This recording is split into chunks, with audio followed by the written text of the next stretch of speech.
Hi, I'm Dr. Bertice Berry, and I want to tell you a story. Yesterday, I had the awesome opportunity, yesterday and the day before, incredible opportunity to be on a retreat with the deacons of the Diocese of Atlanta and the Diocese of Georgia. Now, I'm a postulant to become a deacon. I'm not a deacon, but to be in their presence was just amazing.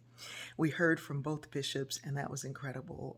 They were going back and forth, sharing answers and responses and vision and hope and history, and it was amazing. And so some of us were asked to present the work that we're doing out in our communities. And I was fortunate enough to be asked to do that. And so the woman who was organizing everything asked if I wanted to go first or last or where I wanted to go. I said, well, wherever you put me, it doesn't matter. And so she's like, okay, you're first. And I was like, okay. And they were like looking around, like waiting for like nobody wants to go first. It was like, yeah, okay. So I go first, and then she's next. And now I have to tell you, we heard from people who are working to make sure that the policies of all people are represented in Congress and before the Senate. And we heard from a woman who led the prayer and the charge outside of the Capitol during the Ahmaud Arbery, the killing of Ahmaud Arbery, the trial of those men, those three men who brutally murdered Ahmaud Arbery. And her work was just amazing. We heard from incredible people with food banks and gardens and all kinds of incredible stuff.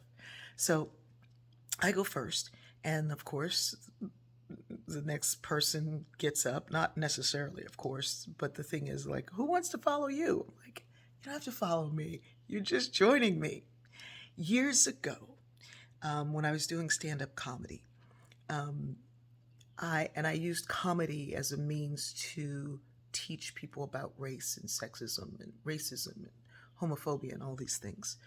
I would go in a club, and it's usually the middle person and sometimes the headliner, and sometimes people would ask me to open, and wherever I'm going to go. And there was one comedian who it didn't matter what he followed, was always amazing. But a lot of times when people would follow me, they'd say disparaging things and they'd tear me down. And one day I asked somebody, why do you do that? And he said, well, because there's so many laughs in the room. And, you got all the laughs, and I had to turn the audience back around to me. Like laughter is zero sum. Well, I asked this comedian, who happened to be Drew Carey, why is it that when you go on, you spend like 3 5 minutes talking about how great the last person was, and you go from there? And he said, listen, when somebody leaves the room and the light is that bright, they leave the stage with a bright, bright light on it, and everybody is laughing, everybody's in a good mood, and everybody's having a great time. All you have to do is stand in the light. They've done the hard work. They've built up the audience for you to go in and take things even higher.